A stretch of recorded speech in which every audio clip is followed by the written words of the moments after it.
Thank you, Mr. Torres. China spends more on domestic security than it spends on its own military. At the beginning of Xi Jinping's rule from 2012 to 2017, China's domestic security budget doubled. But in the Xinjiang province, the security budget tripled. Xinjiang has emerged as the most Orwellian police state on earth, with cameras and checkpoints tracking every person and monitoring every behavior that triggers even the slightest semblance of suspicion. The mass surveillance of Uyghurs reflects the pathological paranoia of a regime that lives in existential fear of its own people, that fears the loss of its own power, and that seeks survival and self-preservation by any means necessary, including genocide. At the heart of genocide is the intent to destroy a people. There is clear and convincing evidence that the CCP has the intent to destroy the culture of Uyghurs, to destroy the identity, the history, and the very fertility of Uyghurs as a people. As a result of forced sterilizations, abortions, and IUD insertions from 2017 to 2019, the birth rates in Xinjiang collapsed by 50%, the steepest decline in birth rates in recent history.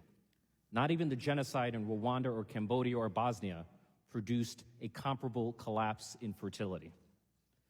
There are those who do dispute or are hesitant to use the word genocide. But Ms. Kuckler, is it fair to say that the unprecedented collapse in birth rates among Uyghurs, combined with the cultural erasure of Uyghurs through systematic re-education, constitutes compelling evidence of genocide? I think the situation that you just presented is one that is so incredibly alarming that every single person has to take notice, and we need to uphold our obligation to prevent genocide.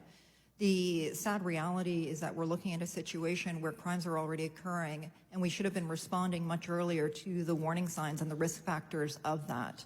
And I think it's really important to underscore, and there's been much discussion about the why. Perpetrators have many motivations for why they commit crimes and why they escalate their crimes, including up to genocide. And we need to understand their motivations so that we can develop policies that actually are more strategic and targeted to try to change that behavior. The desire for stability is motivated, yes, by concern about identity, perceptions of religious extremism, terrorism, splitism, the three evils that the Chinese government advances. But the reality is there's also an economic motivation. The Belt and Road Initiative, which is critical to Xinjiang, has got three major intersections that cross through that territory. So the commission of these crimes has many different causes, which we have to put more of an emphasis on. Well, there is no Belt and Road without Xinjiang. Exactly. Right. And it also has an abundance of minerals, the highest energy reserves. It has immense strategic importance to the CCP. You know, as we reflect on the genocide against Uyghurs, I'm reminded of the following quote from Justice Robert Jackson in his opening statement at the Nuremberg trials.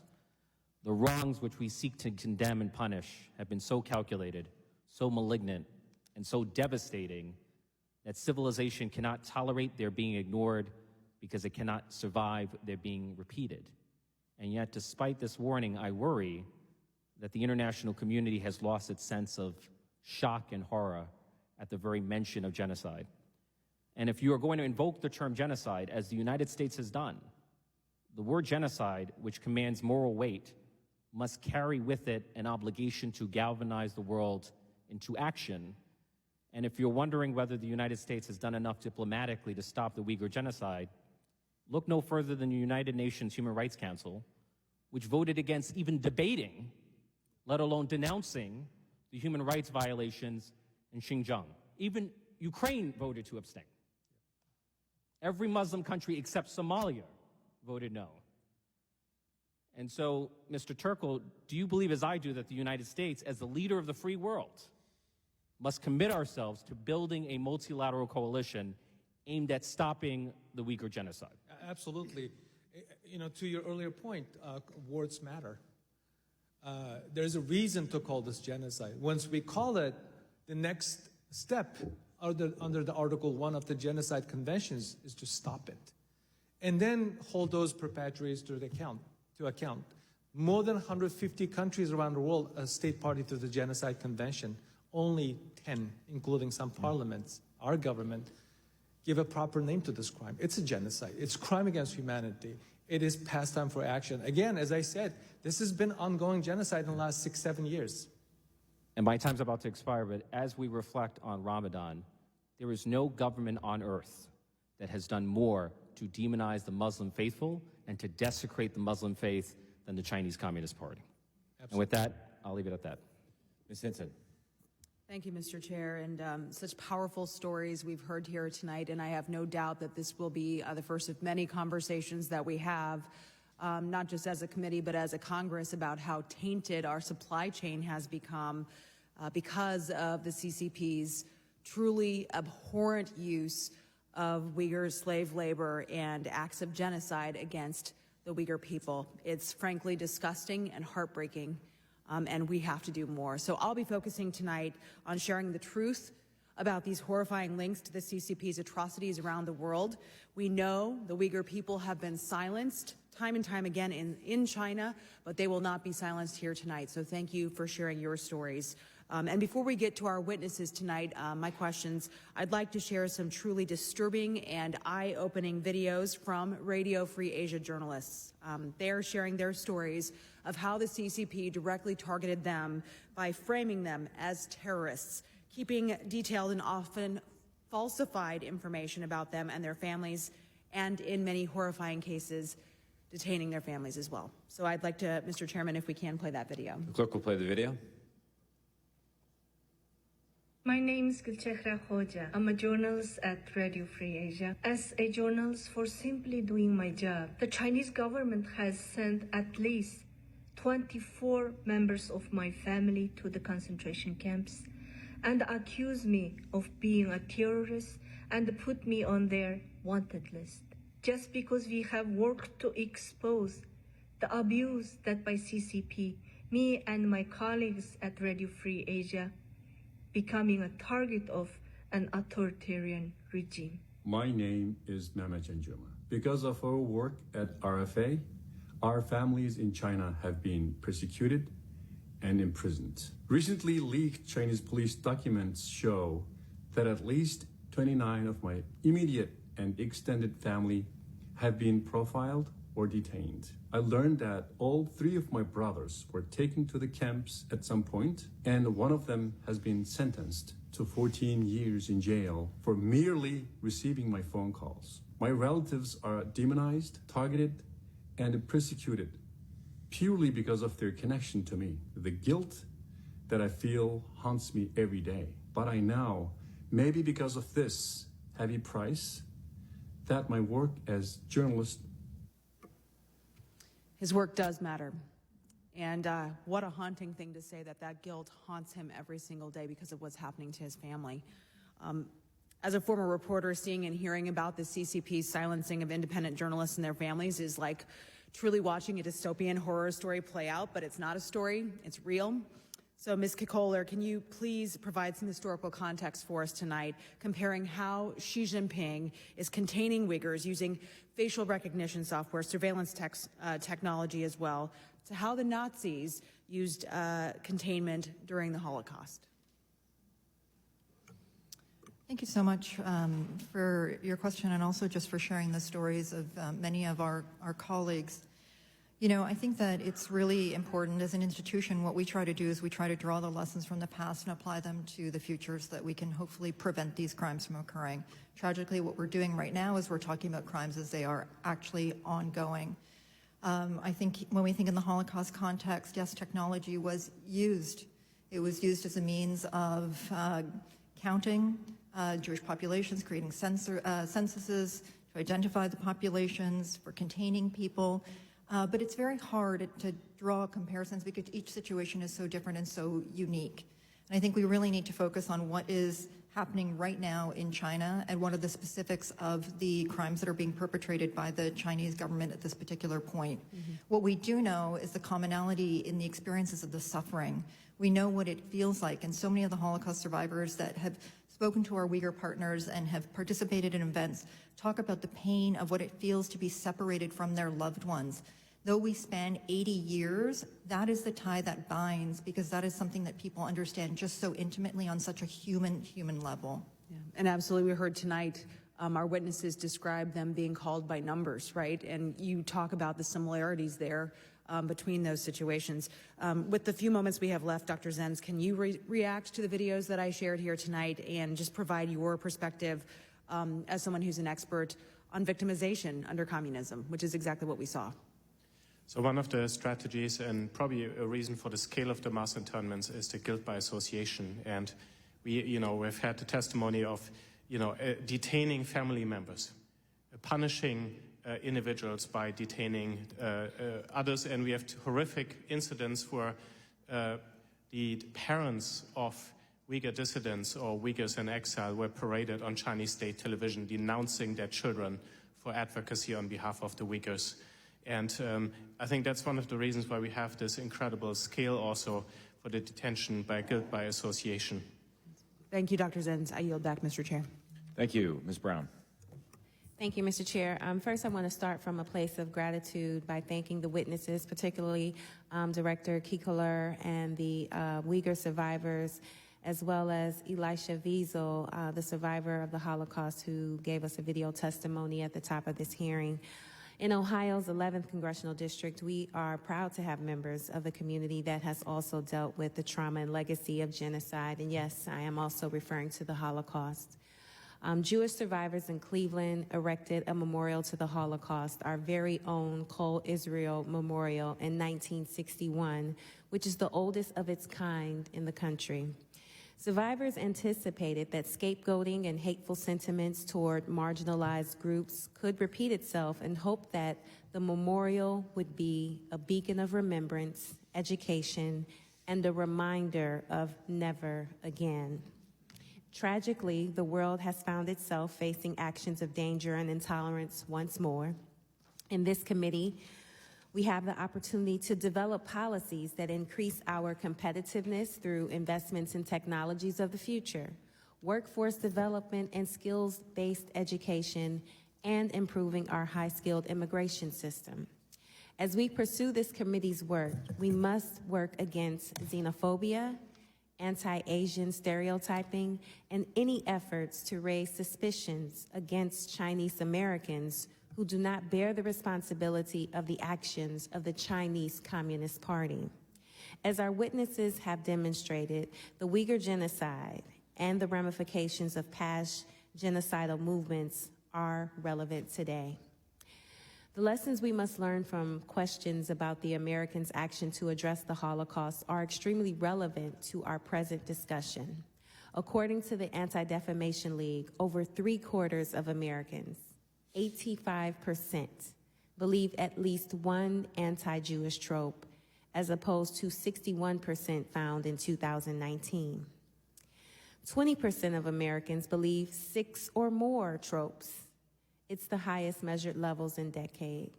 So, Ms. Kikolar, I know you expressed that we have to move forward, but I think it's important that we touch on something from the past so that we can avoid the same mistakes. Can you describe the movements or bigotry that led to the genocide of approximately 6 million European Jews and at least 5 million Soviet prisoners of war, disabled individuals, Romani, Jehovah's Witnesses, gay individuals, and others during the Holocaust?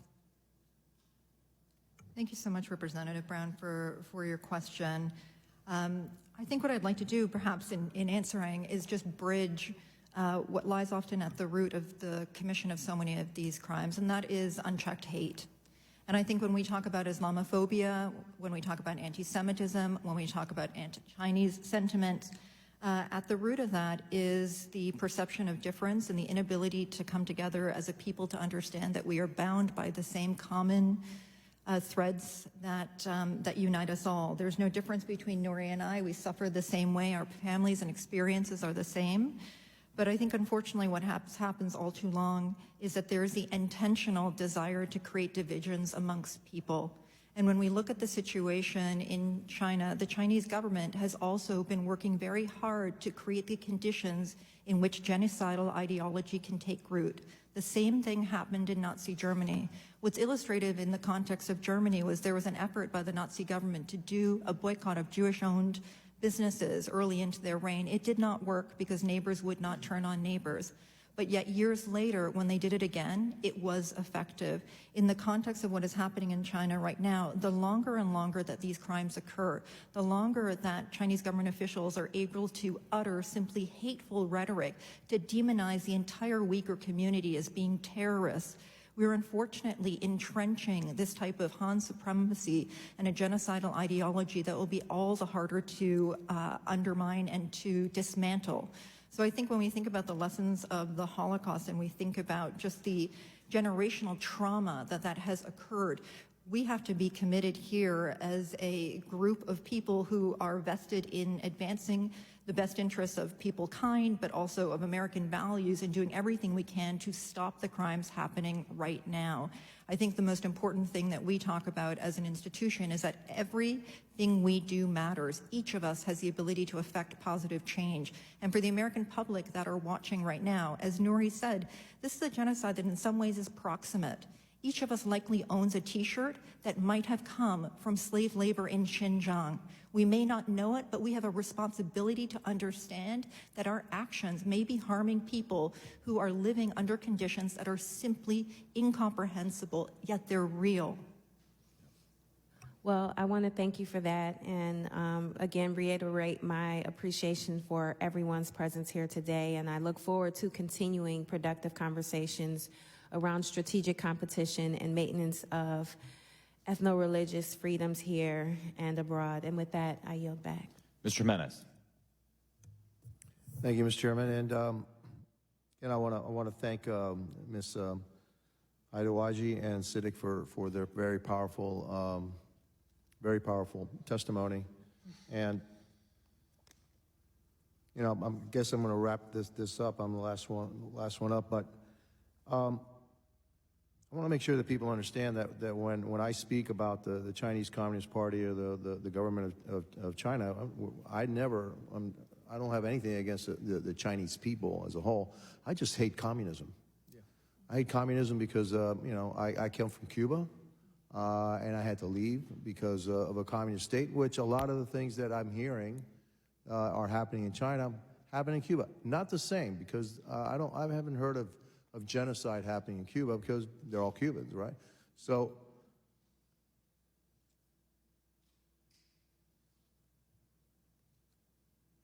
can you name me the companies, American companies, that are benefiting from the forced labor and the atrocities committed on the Uyghur people in China? Can you name them? Because somebody said we need to name names here. And so what American companies are actually profiting from the suffering of the Uyghur people? The companies that have been in the news includes Nike, Coca-Cola, Intel, and some of the solar panel manufacturers. And also some European companies like Siemens, Volkswagen, as I noted earlier. So there we talk about more than 80 global brands. It's a large number. This is precisely, this is part of the reason that with the UFLPA, we have not been able to stop the forced labor practices in China. How are they able to skirt any laws that prohibit the use of forced labor, et cetera, and still operate and sell their products in the United States? A couple of years, I think it was last year, or late 2021, CECC held a hearing. They had business representatives, American multinational corporation representatives, and none of them even willing to acknowledge that there's human rights abuses against the Uyghur people. This was on the record that anyone can go and watch on the CECC YouTube channel. But is it proven is it proven, well, I guess they won't acknowledge it, great, okay. But we know it's happening, right? The other thing that really bothers me about today's hearing was the issue of the organ harvesting. Are any of you aware of this, or any of you deny it? Does anybody think it's not true, or of all the witnesses here, does anybody have any knowledge of that actually happening? My colleague at Victims of Communism, Matthew Robertson, has published a paper in America's leading transplant journal examining over 100,000 Chinese academic research papers and closely looking at 2,800 of them. And in 71 Chinese research papers, he found in the text evidence that basically the donor rule was not observed, meaning that several of the persons in question were executed through organ extraction. So, what I read in the testimony, or at least what I read, was that there's a calculation of some 25 to 50,000 28-year-olds, because apparently that's the age, the great age. The best age to get your organs harvested is when you're 28 years old. The murder of 25, the outright murder of 25 to 50,000 28-year-olds by the Chinese Communist Party for organ harvesting. Does anybody doubt that number? I certainly don't. I'll tell you why, because there's also evidence that you can schedule your organ transplant, basically an organ on demand.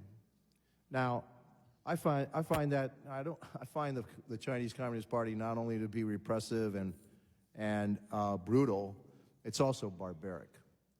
And if we don't do something about it, and if we don't stop this, then my fear is that my children and my grandchildren will one day face a world where they're going to be dominated by this party. And so you may be the bellwether of what could happen to this country, to this world, if we don't take action today. Because the only thing that the Chinese Communist Party reacts to is action, not rhetoric, action. My time is up. I yield back. Thank you. I want to thank all of our witnesses for their incredible testimony and the phenomenal Q&A that we just had. I want to thank our committee members for their thoughtful contributions. Tonight we've been witness to soul-chilling evidence of crimes against humanity. We've heard from experts who showed that the policy of forced sterilization, forced IUD insertion, and forced abortion easily clears any commonly used definition of genocide. We've heard that detainment of Uyghurs is the largest internment of an ethno-religious minority since the Holocaust. We've heard that the entire region has been turned into an open-air prison through the most oppressive techno-totalitarian surveillance system ever devised. We've heard that American companies are complicit in the forced labor being extracted from the Uyghur population. We have heard that American investors, banks, and pension funds are financing companies engaged in surveillance, forced labor, and the building of internment camps. Most importantly, we heard from Gulbahar Haitawaji and Kelbiner Saduk, women who were first-hand witnesses in the camps. What else do we possibly need to hear? In Elie Wiesel's Nobel Peace Prize speech, he imagined the boy he'd been in the concentration camps talking to the man he had become. And he said, "And now the boy is turning to me. Tell me," he asks, "what have you done with my future? What have you done with your life?" And I tell him that I've tried to keep memory alive, that I've tried to fight those who would forget. Because if we forget, we are guilty. We are accomplices. And then I explained to him how naive we were, that the world did know and remained silent. My friends, as Ms. Kikoler astutely pointed out in her written testimony, many often wonder what they would have done if they'd been alive during the Holocaust. Today, you said, we want people to ask, now that I know, what will I do? This is our never again moment. Thank you, thank you, thank you. Members, I remind you that your questions for the record are due 1 week from today on March 30th. Your staff will receive instructions shortly. And with that, without objection, the committee hearing is adjourned.